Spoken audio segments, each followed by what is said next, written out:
Jean-Luc Mélenchon, est-ce que la grande ligne de fracture de la présidentielle de 2017 qui s'annonce, c'est dans un an, ça va être ça. Ça va être la question de l'Europe. Ça va être les souverainistes contre les Européens. C'est bien possible, bien sûr, parce qu'on voit qu'il y a un camp commun entre le Parti socialiste et les Républicains, qui est une espèce d'adhésion aveuglée. Alors bon. Non, ils veulent tous la refondation de l'Europe. Oui, ben, ça leur coûte rien, c'est déjà décidé. Donc, ce sont des mots, tout ça. Vous voyez, bon, ce qui compte, c'est le contenu qu'on y donne.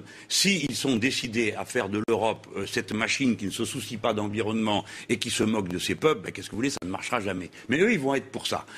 On peut le prévoir. Et puis, il y a des gens qui sont d'un autre avis et qui pensent qu'il faut reprendre le dossier par un autre bout. Et je dirais qu'il y a ceux qui sont partisans de la souveraineté du peuple et ceux qui sont partisans de la souveraineté des nations. Ce n'est pas toujours exactement la même chose.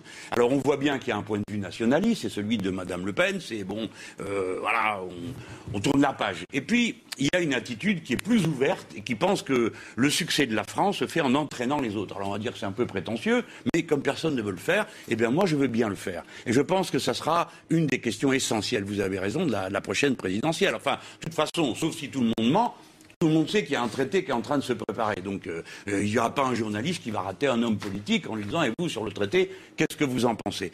Donc je crois que c'est une bonne question, c'est une question saine, parce qu'elle nous oblige à savoir si nous voulons continuer à vivre de cette manière. Et pour ce qui me concerne, je ne veux pas continuer à vivre de cette manière, et comme moi, des millions de Français.